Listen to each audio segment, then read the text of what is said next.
The phone call came at 3:47 a.m. on a Tuesday. I know because I was staring at the clock, watching the minutes tick by while my 10-year-old son fought for his life in the hospital bed next to me. "Mrs. Warner, you need to come to the ICU immediately." My name is Martina, and that night changed everything I thought I knew about family. I'd been living in that sterile hospital room for 6 days, surviving on vending machine coffee and the false hope that Kelvin's condition would somehow magically improve. The doctors had been clear from the start. Without the experimental treatment, my son had maybe weeks. With it, he had a real chance. The treatment cost $180,000.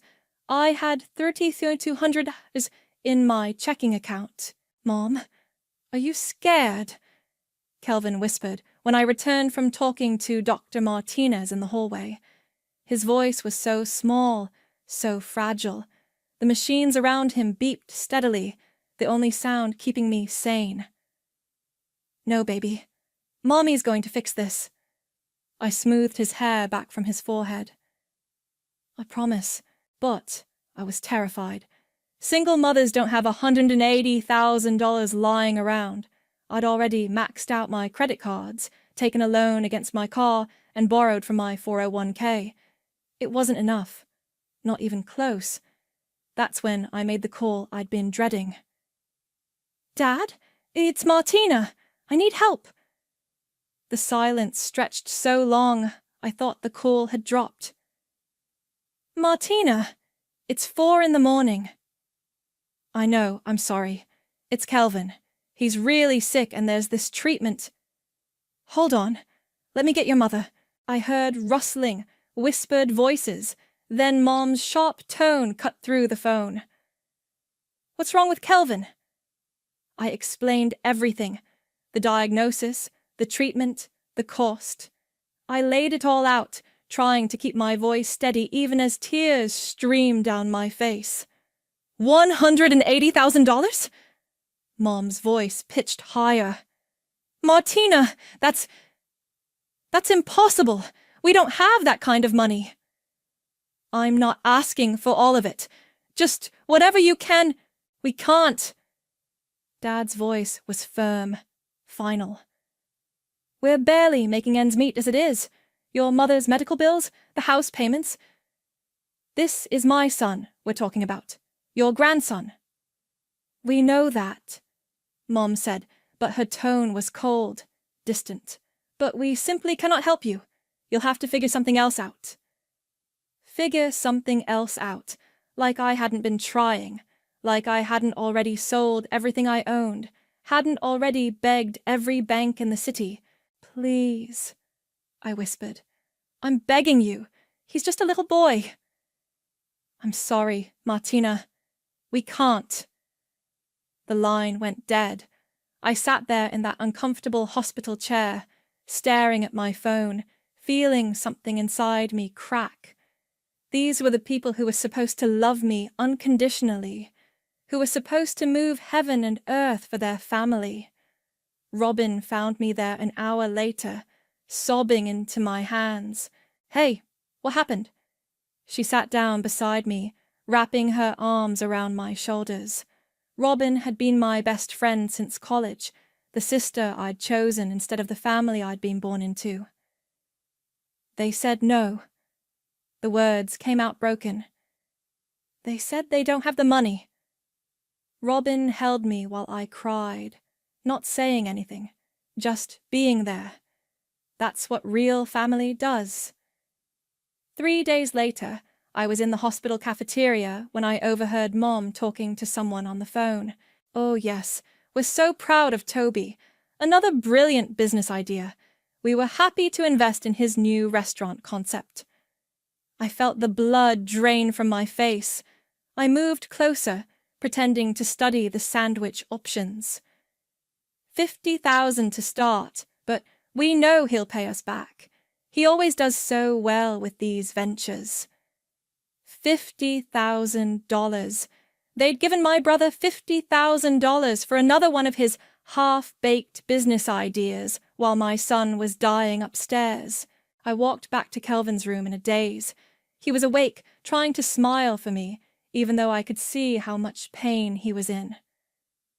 "Did you talk to Grandma and Grandpa?" he asked. "Yeah, baby, I did." "Are they coming to visit?" I looked at my son, really looked at him, at his pale skin, his sunken eyes, his brave little smile, and I made a decision that would define the rest of our lives. "They can't come right now, but that's okay. We don't need them." That afternoon, I walked into the most dangerous part of town and borrowed money from people who don't take no for an answer. I signed papers that could have destroyed us both. But I got the money, Kelvin got his treatment, and I learned something that night that I would never, ever forget. When the people who are supposed to love you abandon you in your darkest hour, you remember. You remember everything. They had chosen Toby over Kelvin, chosen his restaurant dreams over their grandson's life. I would never forget that, and someday, somehow, I would make sure they remembered it too. The loan sharks wanted their money back in 6 months. With interest, I owed them $240,000. I took 3 jobs. Mornings, I worked data entry at an insurance company. Afternoons, I cleaned office buildings. Nights, I waited tables at a 24-hour diner. I slept maybe 4 hours a night, usually in my car between shifts. "Martina, you look like hell," Robin said, finding me passed out at my kitchen table one Thursday morning. She had a key to my apartment. Someone needed to check on Kelvin when I couldn't be there. "Thanks for the pep talk." I rubbed my eyes, trying to focus. "What time is it?" 7 a.m. Kelvin's getting ready for school. When's the last time you ate a real meal? I couldn't remember. Food was expensive, and every dollar went toward the debt or Kelvin's follow-up treatments. "I'm fine." "You're not fine. You're killing yourself." "Better than the alternative." Robin sat down across from me. "How much do you still owe?" $215,000, give or take." She whistled low. "Jesus, Martina. I'll figure it out. I always do." But the truth was, I was drowning. The interest alone was crushing me. Every month I barely made a dent in the principal. At this rate, I'd be paying until Kelvin graduated college. The call came on a Saturday while I was scrubbing toilets at the Meridian building downtown. "Martina, it's Mom." I almost dropped the phone in the toilet bowl. We hadn't spoken since that night at the hospital, 8 months ago. "What do you want?" "That's no way to talk to your mother. How's Kelvin doing?" "He's alive. No thanks to you." A pause. "We heard about his recovery. We're so glad." "Cut the crap, Mom. Why are you calling? We're having a party for Toby next weekend. He's getting engaged to that lovely girl, Sarah. We'd love for you and Kelvin to come." I sat back on my heels, staring at the grimy bathroom floor. "You're kidding me." "It's family, Martina. Despite everything, we're still family." "Family?" I laughed, but there was no humor in it. "Where was family when Kelvin was dying?" "We explained that. We couldn't—" "But you could give Toby 50 grand for his restaurant." Silence. "How did you—" "I heard you. At the hospital, bragging about your investment in his brilliant business idea." That was different. That was what? More important than your grandson's life? Don't be dramatic, Martina. Toby's restaurant is doing very well, actually. He's already talking about opening a second location. Of course he was. Golden boy Toby, who'd never failed at anything because Mom and Dad were always there to catch him when he fell. "I can't come to the party." Why not? Because I'll be working. All 3 of my jobs. You know, the ones I need to pay for the treatment you wouldn't help with. Martina. I hung up. That night, I came home from the diner at 2 a.m. to find Kelvin still awake, doing homework at the kitchen table. Why aren't you in bed? Couldn't sleep. Mrs. Patterson assigned this huge history project. I looked over his shoulder. He was writing about family traditions. My heart clenched. What are you writing about? I was going to write about Grandma's Sunday dinners, but... He looked up at me with those big, serious eyes. We don't really do that anymore, do we? No, baby, we don't. Why don't Grandma and Grandpa visit anymore? I sat down next to him, suddenly exhausted. How do you explain to a 10-year-old that his grandparents chose money over his life? Sometimes adults make choices that hurt people, even people they're supposed to love. Did they make a choice that hurt us? Yeah, they did. He nodded solemnly, like he'd suspected as much. It's okay, Mom. We don't need them. We have Robin. And each other. That's right. We have each other. But as I tucked him into bed that night, I made myself a promise. Someday when I wasn't drowning in debt and exhaustion, when I had the luxury of thinking beyond survival, I would make sure my parents understood exactly what their choice had cost. The next morning, Robin showed up with coffee and bagels. You look better. I slept 3 whole hours. Living the dream. She sat down, studying my face. I've been thinking about your situation. Don't. I'll figure it out. What if you didn't have to figure it out alone? I looked up from my coffee. What do you mean? I mean, what if there was another way? You're smart, Martina. Smarter than anyone gives you credit for. Maybe it's time to stop just surviving and start thinking bigger. Bigger? How? I don't know yet. But I know you. You're not going to let this break you. And when you come out the other side of this, you're going to be stronger than ever. She was right about one thing. I wasn't going to let this break me.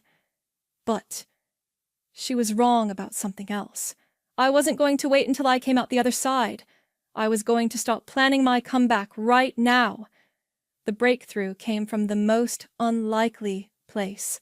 My data entry job at the insurance company. I was inputting claims at 6 a.m., half dead from exhaustion, when I noticed something weird in the system. The software kept crashing whenever adjusters tried to cross-reference medical codes with treatment outcomes. Simple stuff that should have taken seconds was taking hours. This system is garbage, muttered Jake, one of the senior adjusters, as his computer froze again. What if it didn't have to be? I said before I could stop myself. He looked at me like I'd grown a second head. What? The problem? I think I know how to fix it. Jake laughed. Your data entry, sweetheart. Leave the tech stuff to the professionals. But I couldn't let it go. That night after my diner shift, I stayed up until dawn sketching out a solution. A simple algorithm that could streamline the entire claims process. You look like you've seen a ghost, Robin said when she found me at my kitchen table the next morning, surrounded by papers covered in code. I think I figured something out. She looked at my scribbles. What is this? A way to fix the insurance software at work. Maybe make it into something bigger.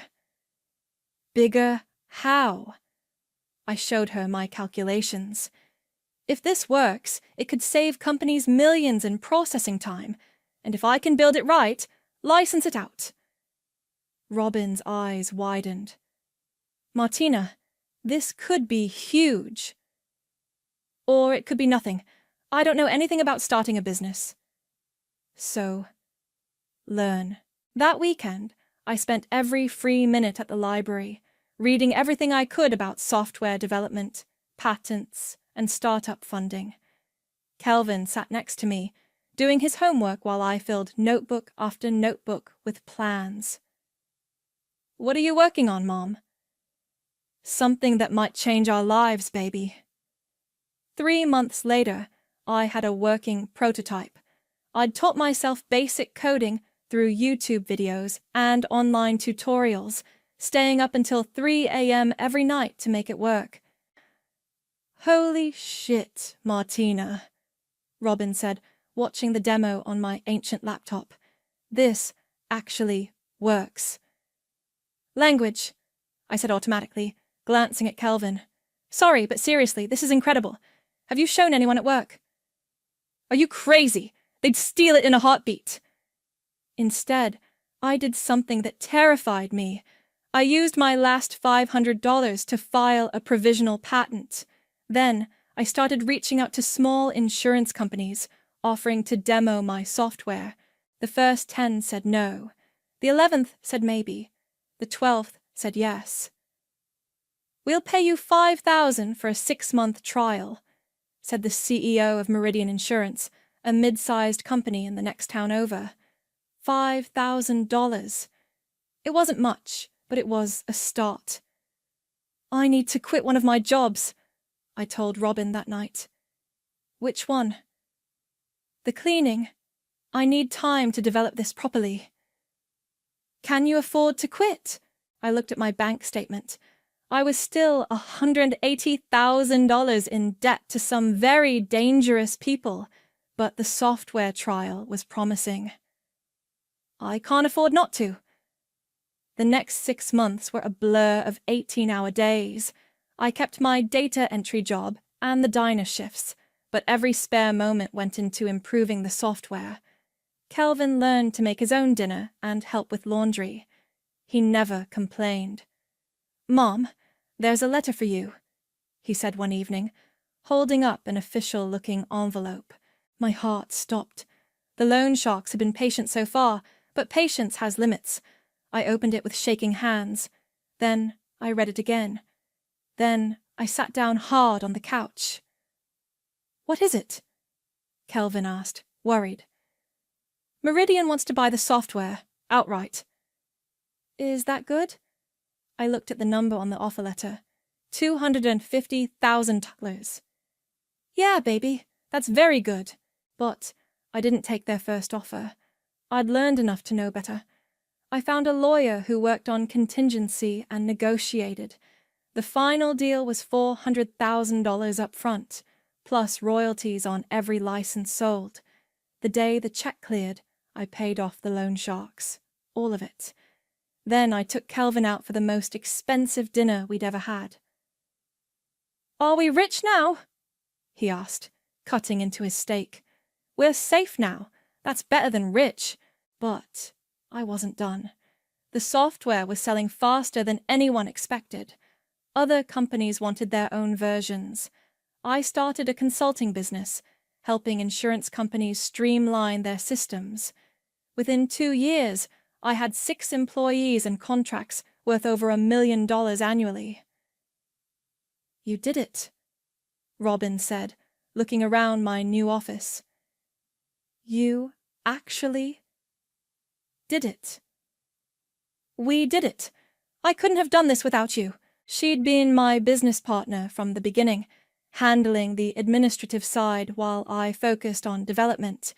We were both finally making real money. That's when I started paying attention to my family again. Not because I missed them, but because I was curious. What had happened to Golden Boy Toby and his restaurant empire? The answer came from Marcel, the lawyer who'd helped me negotiate my first software deal. "Your brother's in trouble," he said during one of our regular meetings. "Big trouble. His restaurants are failing, and he owes a lot of people a lot of money." "How much trouble?" Marcel pulled out a file. "He's defaulted on 3 business loans. Your parents co-signed for 2 of them. They're looking at foreclosure within the year. I stared at the documents. After all these years, after all their success and my struggle, they were broke. Worse than broke. There's more, Marcel said. The house they live in? Your childhood home? It's part of the collateral. My parents were about to lose everything because of Toby's failures. The same Toby they'd chosen over Kelvin. Over me. Can you find out who holds the debt? I can try. Why? I smiled, and it wasn't a nice smile. Just curious. I was 7 years old the first time I realized my parents loved Toby more than me. It was Christmas morning. I'd asked Santa for a bike, a simple red one I'd seen at Walmart. Instead, I got a coloring book and some crayons. Toby, who was 5, got the bike, plus a remote control car, a train set, and about 10 other toys. Santa must have mixed up the lists, I said to Mom, trying not to cry. Don't be greedy, Martina. You got plenty. But Toby looked at me with those big brown eyes and said, You can ride my bike sometimes. That was Toby. Even as a kid, he was generous with the abundance that always seemed to flow his way. It wasn't his fault our parents worshipped him. When he was 8, they bought him piano lessons. When I asked for the same thing at 10, they said music wasn't practical for girls. When he wanted to play baseball, Dad coached his team. When I made varsity soccer, they missed every game because of Toby's piano recitals. College was the worst. They paid his full tuition to state, bought him a car, gave him spending money. I got student loans and a part-time job at the campus bookstore. Toby's going to be something special, Mom always said. He has that spark. Apparently, I didn't have the spark. I just had stubbornness and a willingness to work 3 jobs to survive. The phone rang on a Tuesday evening while I was helping Kelvin with his algebra homework. He was 14 now, taller than me, and getting straight A's despite everything we'd been through. Martina? It's Dad. I hadn't heard from them in over 3 years, not since Mom's awkward invitation to Toby's engagement party. What do you want? We need to talk. Can you come over? I'm busy. It's important. It's about the family. I almost laughed. What family? Please, Martina. We really need your help. The desperation in his voice was new. Dad had never sounded desperate before. I'll think about it. We'll be home tomorrow evening. Please come. He hung up before I could say no. Who was that? Kelvin asked, looking up from his homework. Grandpa. Are we going to see them? I studied his face. He was curious, not excited. He barely remembered his grandparents. Maybe. Would you want to? He shrugged. I guess, if you want to. The next evening, I drove to my childhood home for the first time in years. The house looked smaller than I remembered, and the yard was overgrown. Dad's car was old, maybe 10 years, with a dent in the front bumper. Mom answered the door. She'd aged badly, grey hair, deep lines around her eyes, clothes that had seen better days. Martina, you look... She paused, taking in my designer jeans and expensive handbag. You look well. Thanks. The living room was exactly the same, down to the ugly brown couch and the family photos on the mantel. Photos of Toby at graduation, Toby's wedding, Toby with his kids. One small picture of Kelvin as a baby, tucked behind the others. Dad came in from the kitchen, carrying 3 cups of coffee. His hands shook slightly as he set them down. How's Kelvin? Mom asked. He's fine, healthy. No thanks to you. She flinched. Martina, we've been over this. Have we? because I don't remember you ever actually explaining why Toby's restaurant was more important than your grandson's life. That's not fair, Dad said quietly. Fair. I stood up. You want to talk about fair? Let's talk about fair. Sit down, please, Mom said. We asked you here because we need your help. My help. It's Toby, Dad said. He's in trouble, real trouble. I sat back down, curious despite myself. What kind of trouble? The restaurant's failed, Mom said, her voice barely above a whisper. All of them. He owes money to banks, investors, suppliers, everyone. How much money? Dad cleared his throat. About $800,000. I whistled low. That's a lot of money. We co-signed on some of the loans, Mom said. We thought he'd turn it around. He always has before. But he didn't this time. No, he didn't. So what does this have to do with me? They looked at each other. Some silent communication passed between them. We heard you've done well for yourself, Dad said. Your software business. You heard right. We were hoping maybe you could help us out, just temporarily, until we figure something out. I stared at them. You want me to bail you out? It's not a bailout, Mom said quickly. It's a loan. We'll pay you back. With what? You just told me you're broke. We have the house, Dad said. We could use it as collateral. The house you're about to lose anyway? Their faces went pale. How did you... I have good lawyers, Dad. I know exactly how much trouble you're in. Mom started crying, actual tears streaming down her cheeks. Please, Martina, we know we haven't been... We know we made mistakes, but we're family. Family helps family. Family helps family, I repeated. That's interesting. Where was that philosophy 7 years ago? You couldn't help save your grandson's life, but you could give Toby hundreds of thousands of dollars for restaurants that anyone with half a brain could see were going to fail. We believed in him, Dad said weakly. You believed in him, but not in me. Never in me. I stood up again. I'll think about it. Martina, wait. I said I'll think about it. I'll let you know. I walked to the door, then turned back. By the way, where is Toby? Shouldn't the golden boy be here, begging for himself? Mom's face crumpled. He's not speaking to us right now. He blames us for not giving him enough money to save the restaurants. Of course he did. Even in failure, Toby found a way to make himself the victim. I'll be in touch, I said, and walked out. In my car, I sat for a moment, staring at the house where I'd grown up feeling like a second-class citizen. Then I pulled out my phone and called Marcel. I need you to find out who holds the debt on my parents' house, I said. I can do that. Are you thinking of helping them?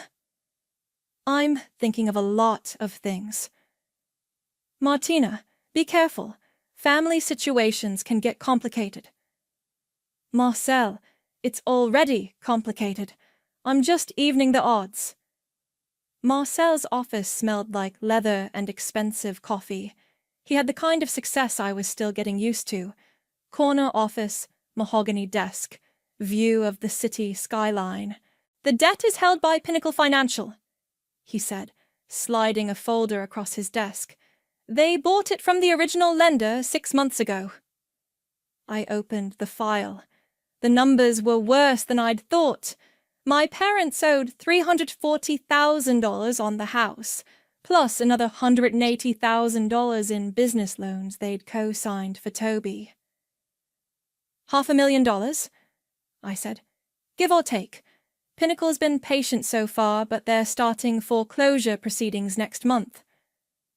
What would it cost to buy the debt? Marcel raised an eyebrow. You want to buy your parents' debt? Hypothetically. Hypothetically, Pinnacle would probably sell for 60 cents on the dollar. They want to get rid of it without going through a lengthy foreclosure process. I did the math. $300,000 to own my parents' financial future. Can you set up a meeting? Martina, are you sure about this? Once you own that debt, you have complete control over their house, their credit, their lives. I know. And if they can't pay you back? Then they lose the house. Marcel studied my face. This isn't just business for you, is it? No, it's not. What's the endgame here? I closed the file. Justice. 2 days later, I was sitting across from David Kim, Pinnacle Financial's senior vice president. He was younger than I'd expected, maybe 35, with the kind of aggressive confidence that comes from making money off other people's misery. Your lawyer says you're interested in the Warner debt package, he said. I am. Can I ask why? It's not exactly a prime investment. The borrowers are elderly, limited income, and the primary guarantor is in bankruptcy. I have my reasons. He shrugged. Your money. We're asking $320,000 for the full package. 280. 300. 290, and you have a deal. We shook hands. Just like that, I owned my parents' lives. That evening, I called Savannah Hall, the branch manager at First National Bank, where my parents had their accounts. I'd done my homework. She was professional, discreet, and had a reputation for handling difficult family situations. I need to schedule a meeting, I told her. My parents think they're coming in to discuss loan modification options. I need you to facilitate a conversation. What kind of conversation? The kind where they find out who really holds their debt now. Savannah was quiet for a moment. Mrs. Warner, I have to ask, is this legal? Completely legal. I own the debt fair and square. I just want to be there when they realize it. And you want me to be the one to tell them? I want you to present the facts. Let them draw their own conclusions. This sounds like it could get emotional. It probably will. Another pause. When do you want to schedule this? Tomorrow afternoon, 2 o'clock. I hung up and immediately called my parents. Dad, it's Martina. I've been thinking about what you said. And? I want to help, but I need to understand the full situation first. Can you meet me at First National tomorrow, 2 o'clock? Of course. Martina, thank you so much. I knew we could count on you. Don't thank me yet, Dad. Let's see what we're dealing with first. The next morning, I called in sick to work, something I hadn't done in years. I spent the day getting ready, choosing my outfit carefully. Professional, but not flashy. I wanted to look successful, but I didn't want to seem like I was showing off. At 1:45, I walked into First National Bank. Savannah was waiting for me in her office. Are you ready for this? She asked. I've been ready for 7 years. Your parents just arrived. They're in conference room B. And Toby? He's with them. He looks rough. I wasn't surprised. Bankruptcy tends to age people quickly. Let's do this. We walked down the hallway to the conference room. Through the glass door, I could see my parents sitting at the oval table, looking nervous and small. Toby was slumped in his chair, wearing a wrinkled shirt and jeans. He'd gained weight and lost hair since I'd last seen him. I took a deep breath and opened the door. Martina! Mom jumped up, trying to hug me.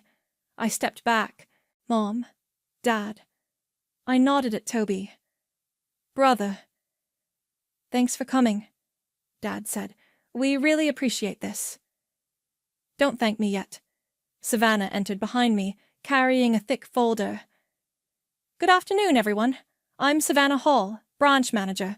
I understand you're here to discuss your loan situation. That's right, Dad said. Martina's going to help us work something out. I see. Well, let me start by reviewing your current status. Savannah opened the folder. As of yesterday, your total debt obligation is $520,000. Mom gasped. That much? The house mortgage, plus the business loans you co-signed, plus accrued interest and fees. But we can work something out, right? Toby spoke for the first time. His voice was hoarse. Payment plans, loan modifications, something that depends on your creditor, Savannah said smoothly. The good news is, your debt was recently purchased by a new lender, someone who might be more willing to work with you. Who? Dad asked. Savannah looked at me. I nodded. The new owner of your debt is sitting right here at this table. The silence was deafening. Mom looked confused. Dad's face went white. Toby sat up straight for the first time since I'd walked in. What does that mean? Mom asked. It means, I said quietly, that you don't owe the bank anymore. You owe me. You? Toby's voice cracked. You bought our debt? Every penny of it. Dad stared at me like he'd never seen me before. Why would you do that? I leaned back in my chair, finally allowing myself to smile. Because now we can have a real conversation about family helping family. The room felt like a vacuum. Nobody moved. Nobody breathed. Then Toby exploded. Are you fucking kidding me? He slammed his hand on the table. You bought our debt? What kind of sick game is this? Language, Toby, I said calmly. Don't you dare tell me to watch my language. You just ambushed us. I prefer to think of it as a family meeting. Mom was shaking her head, tears streaming down her face. I don't understand. Why would you do this to us? Do what, Mom? Help you? Isn't that what you asked me to do? This isn't help, Dad said, his voice barely above a whisper. This is cruel. Cruel. I let the word hang in the air. That's an interesting choice of words. Savannah cleared her throat. Perhaps I should give you some privacy. No, stay, I said. I want a witness for this conversation. Toby leaned forward, his face red with anger. What do you want, Martina? Money? Is this about money? Everything's about money with you, isn't it, Toby? Don't turn this around on me. You're the one who bought our debt like some kind of loan shark. Actually, I bought it from loan sharks. Much more civilized this way. Mom wiped her eyes with a tissue. Martina, please, we're your family. My family. I opened my purse and pulled out a photograph. It was Kelvin at age 10, lying in that hospital bed, tubes and wires everywhere. I placed it on the table. Do you remember this, Mom? She glanced at the photo and looked away quickly. Do you remember what I asked you for? Martina, I asked you to help save your grandson's life, your own flesh and blood. And what did you tell me? Silence. You told me you didn't have the money. You told me to figure something else out. We didn't have it, Dad said weakly. But you had $50,000 for Toby's restaurant. That was different. How? My voice was getting louder. How was it different? The restaurant was an investment, Mom said. It was going to pay us back, and my son's life wasn't worth investing in. Toby shifted in his chair. Look, I'm sorry about what happened with Kelvin, okay? But that doesn't give you the right to destroy our family. Destroy your family? I laughed, and it sounded harsh even to me. Toby, you destroyed your own family. You've been bleeding them dry for years. I always paid them back. When? When did you ever pay them back? The first restaurant that failed? The food truck that got repossessed? The catering business that lasted 6 months? His face went even redder. Those were learning experiences. Those were disasters, and every time you failed, Mom and Dad were right there with their checkbook, ready to fund your next brilliant idea. They believed in me. They enabled you. There's a difference. Dad found his voice. What do you want from us, Martina? I looked around the table at their faces. Fear, anger, confusion, desperation. For the first time in my life, I held all the power in this family. I want you to understand what it feels like to be abandoned by the people who are supposed to love you. We never abandoned you, Mom said. You abandoned me the night you chose Toby's restaurant over Kelvin's life. We couldn't afford— Stop lying! I slammed my own hand on the table, making everyone jump. Just stop lying! You had the money! You chose not to give it to me! Savannah shifted uncomfortably in her chair. Perhaps we should discuss the practical aspects of the debt transfer. Yes, let's do that. I pulled out a folder of my own. Here are your options. You can pay me the full amount, $520,000, within 30 days. We don't have that kind of money, Dad said. Then you can make monthly payments of $8,000 for the next 15 years. $8,000 a month. Mom's voice was barely a whisper. We can't afford that either. Then you can sign over the deed to the house and walk away. The house? Dad looked like I'd slapped him. That's our home. We've lived there for 30 years. And now it belongs to me, unless you can pay what you owe. Toby stood up abruptly. This is insane. You can't just take their house. Actually, I can. That's how debt works, Toby. Something you never bothered to learn. There has to be another way, Mom pleaded. Some kind of payment plan we can afford. What can you afford? They looked at each other helplessly. Maybe $2,000 a month, Dad said. At $2,000 a month, it would take you 22 years to pay off the debt. You'd be in your 80s. We'll manage somehow. No. I closed my folder. Those aren't the terms I'm offering. Then what are you offering? Toby demanded. I stood up, smoothing down my skirt. I'm offering you the same consideration you gave me 7 years ago. Which is? Figure something else out. Mom started sobbing. Real, ugly sobs that shook her whole body. Dad put his arm around her, but he looked broken too. Martina, please, he said. We're begging you. Don't do this. You're begging me. I picked up the photo of Kelvin and put it back in my purse. Do you remember me, begging you? Do you remember me on my knees in that hospital, crying, pleading with you to help save my son? Yes, he whispered. And what did you do?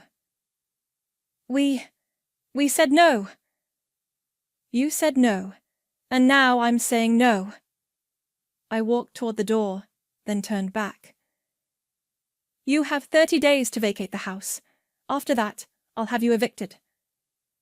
Martina, wait.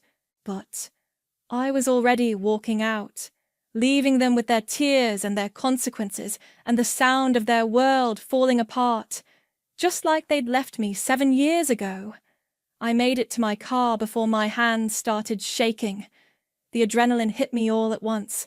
7 years of rage and hurt and betrayal finally released. I sat in the parking lot, gripping the steering wheel, trying to process what I'd just done. My phone buzzed. Robin. How did it go? It's done. And? How do you feel? I stared at the bank building. I don't know yet. That evening, Kelvin found me on the couch, staring at nothing. Mom, you okay? Yeah, baby, just thinking. He sat down next to me. At 17, he was taller than me, all arms and legs and serious brown eyes. The scar from his surgery was barely visible now, just a thin line on his chest that reminded me every day why I'd done what I did. Robin called. She said you had a meeting with Grandma and Grandpa today. I did. How are they? I looked at my son. This amazing kid who'd survived because I'd refused to give up on him. They're learning some hard lessons. Are we going to see them more now? I don't think so, Kelvin. He nodded like he'd expected that answer. It's okay. We're good on our own. But even as he said it, I could see the questions in his eyes, the same questions I'd had as a kid. Why wasn't I enough? Why didn't they love me the way they loved Toby? The calls started the next morning. Martina, it's Dad.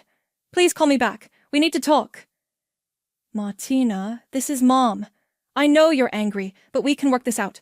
Please. Martina, it's Toby. Look, I get it, okay? You're pissed, but taking it out on Mom and Dad isn't going to solve anything. Call me. I deleted every message without listening to the end. Robin came over that weekend with Chinese takeout and wine. The whole town's talking about it, she said, settling onto my couch. About what? About your parents losing their house, about Toby's bankruptcy, about you. What are they saying about me? Mixed reviews. Some people think you're a badass who finally stood up to your family. Others think you're being cruel to elderly people. And what do you think? Robin was quiet for a moment. I think you did what you had to do, but I also think you need to be prepared for what comes next. What do you mean? I mean, once this gets out, and it will get out, you're going to be the woman who evicted her own parents. That's going to follow you. She was right. By Monday, I could feel the stares at the grocery store, the whispered conversations that stopped when I walked by. Small towns love their gossip, and I'd just given them the story of the year. Is it true? Asked Janet from the coffee shop, where I sometimes worked on my laptop. Did you really buy your parents' debt? It's complicated, but you're kicking them out of their house. They have options. Janet's expression shifted from curious to cold. That's harsh, Martina, even for family that's wronged you. I left without ordering my usual latte. The breaking point came 2 weeks later. I was at Kelvin's school for parent-teacher conferences when I ran into Mrs. Patterson, his history teacher. Martina, I'm so glad to see you. Kelvin's doing wonderfully as always. Thank you. He works hard. He does, though I have to say, he seems a bit distracted lately, worried about something. My stomach dropped. Worried about what? Well, he mentioned that his grandparents might be moving. He seemed upset about it. That night I found Kelvin in his room, supposedly doing homework, but really just staring at his textbook. Mrs. Patterson says you're worried about Grandma and Grandpa. He looked up, caught. I heard some kids at school talking. They said you're making them move out of their house. It's more complicated than that. But it's true. I sat on his bed. Yes. It's true. Why? How do you explain 7 years of pain to a 17-year-old? How do you tell your son that his grandparents chose money over his life? They hurt us, Kelvin. When you were sick, they could have helped, but they chose not to. But they're old now. And they're family. The word tasted bitter. They didn't act like family when we needed them. Kelvin closed his textbook. Mom, I know what they did was wrong, but making them homeless isn't going to change the past. It's not about changing the past. It's about consequences. Whose consequences? Theirs or yours? The question hit me like a slap. What do you mean? I mean, you're angry all the time now. You don't smile anymore. You don't laugh. It's like you're so focused on punishing them that you're punishing yourself too.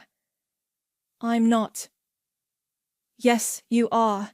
And you're punishing me. That stopped me cold. How am I punishing you? Because now I don't have grandparents at all. Before, they were just absent. Now they're gone forever. I stared at my son, this wise, thoughtful kid who'd somehow grown up while I was busy plotting revenge. Do you want to see them? I want you to be happy, Mom, and this isn't making you happy. He was right. The victory I'd imagined, the satisfaction of finally having power over the people who'd hurt me. It felt hollow, empty.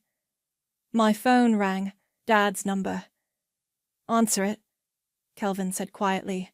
I looked at the phone, then at my son, then back at the phone. Hello, Dad. Martina. His voice was broken, exhausted. We need to talk. All of us. Please. I don't think there's anything left to say. There is. About Kelvin, about what we did, about what we should have done. I closed my eyes. What do you want, Dad? I want to tell you the truth. The real truth. About why we didn't help you. I already know why. You chose Toby. No, we chose wrong, but not for the reasons you think. Please, Martina, give us one chance to explain. Then, if you still want us gone, we'll go. I looked at Kelvin, who was watching me with those serious eyes. One conversation, that's all. Thank you, but not at the house. Neutral ground. Where? I thought for a moment. The hospital, where Kelvin was treated. I want to have this conversation where it all started. Okay. When? Tomorrow, 7 p.m. I hung up and looked at my son. Are you sure about this, Mom? No. But you're right about one thing. This isn't making me happy. Maybe it's time to find out if the truth will. The hospital cafeteria was nearly empty at 7 p.m. Just a few tired-looking nurses grabbing coffee and a janitor mopping the far corner. I chose a table near the windows where I could see the pediatric wing, the same wing where Kelvin had fought for his life. My parents arrived together, looking older and smaller than I'd ever seen them. Mom's hair was completely grey now, and Dad walked with a slight limp I didn't remember. Toby wasn't with them. Where's the golden boy? I asked as they sat down. He's not coming, Dad said. This is between us. Mom's hands were shaking as she folded them on the table. Martina, we need to tell you something. Something we should have told you 7 years ago. I'm listening. Dad cleared his throat. When you called us that night when Kelvin was sick, we did have money. You were right about that. I know I was right. But it wasn't our money, Mom said quietly. It was Toby's. I frowned. What do you mean? The $50,000 we gave him for the restaurant. It was his money to begin with, his inheritance from your grandmother. The words hit me like a physical blow. What? When your grandmother died, she left money for both of you, Dad continued. 50,000 each. We were supposed to give it to you when you turned 30. But you gave mine to Toby. Mom started crying. We thought his restaurant would succeed. We thought we could double your money, give you more than your grandmother left you. So, You gambled with my inheritance. We thought we were helping, Dad said. We thought if Toby's business took off, we could give you 100,000 instead of 50. I stared at them, trying to process this. So, when I called you, begging for help to save Kelvin, you had my own money. Money that was already mine. Yes, Mom whispered. And you didn't tell me. We were ashamed, Dad said. We'd already given it to Toby. The restaurant was struggling, and we thought if we just gave him a little more time. You let me borrow money from loan sharks. You let me work 3 jobs. You let me nearly kill myself trying to save my son, and all along you had my own inheritance. We were going to tell you, Mom said, once Toby paid us back. But he never paid you back, did he? They shook their heads. And then the restaurant failed, and you lost my money along with everything else. We're so sorry, Martina, Dad said. We made a terrible mistake. I sat back in my chair, feeling like the ground had shifted beneath me. All these years, I'd thought they'd chosen Toby over me. But the truth was worse. They'd stolen from me to give to him. There's more, Mom said. More? Your grandmother's will. She didn't just leave you money. She left you the house too. The cafeteria seemed to spin around me. What? Half the house was supposed to be yours when you turned 35. The other half was ours until we died. Then it would go to you completely. But I'm 35 now. We forged your signature, Dad said, his voice barely audible. We signed over your half to secure the loans for Toby's businesses. I couldn't speak, couldn't breathe. So, not only did you steal my inheritance money, you stole my inheritance property too. We thought we could fix it before you found out, Mom said. We thought Toby would succeed, and we could buy back your half of the house, and you'd never have to know. But instead, you lost everything. Everything, Dad confirmed. I looked out the window at the pediatric wing, remembering those terrible nights when I'd sat beside Kelvin's bed, wondering how I was going to save him. Do you know what I did to get the money for Kelvin's treatment? They shook their heads. I borrowed from people who break legs when you don't pay them back. I worked myself into the ground. I sold everything I owned, and the whole time you had my money, my house, my inheritance. We know, Mom sobbed. We know, and we're so sorry. Sorry doesn't give me back 7 years of my life. No, Dad said. It doesn't. But maybe this will help. He pulled out a manila envelope and slid it across the table. What is it? Legal documents. We're signing over our half of the house to you. All of it. No conditions, no strings attached. I opened the envelope. The deed transfer was already notarized, just waiting for my signature. We can't undo what we did, Mom said. But we can make sure you get what was always rightfully yours. And what about your debt? The 500,000 you owe me? We'll figure something out, Dad said. We'll get jobs, make payments, whatever it takes. But we won't fight you on the house. It's yours. I stared at the papers, then at my parents. They looked broken, defeated, but also somehow relieved, like they'd been carrying this secret for so long that telling the truth was almost a blessing. There's something else you should know, I said. What? I never intended to make you homeless. They looked confused. I was going to let you stay in the house, make reasonable payments. I just wanted you to understand what it felt like to be powerless. But now, Mom asked. I signed the deed transfer and slid it back to them. Now you're going to sell the house.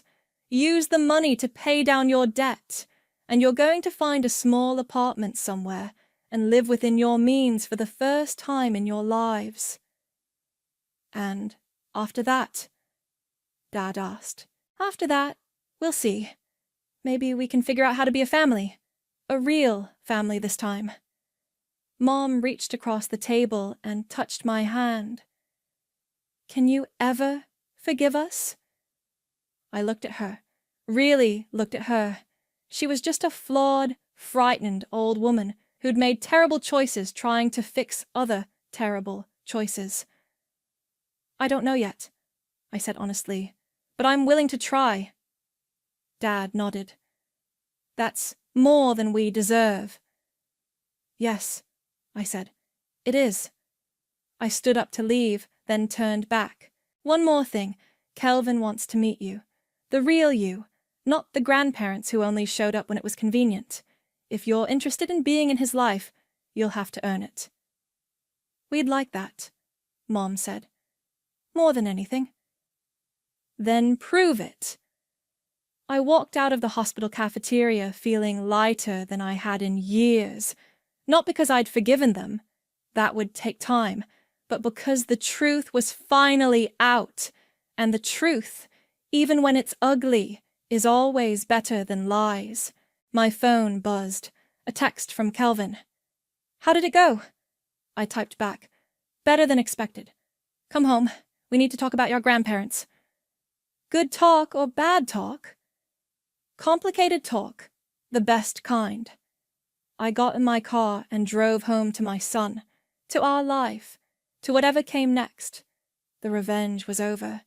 The real work was just beginning.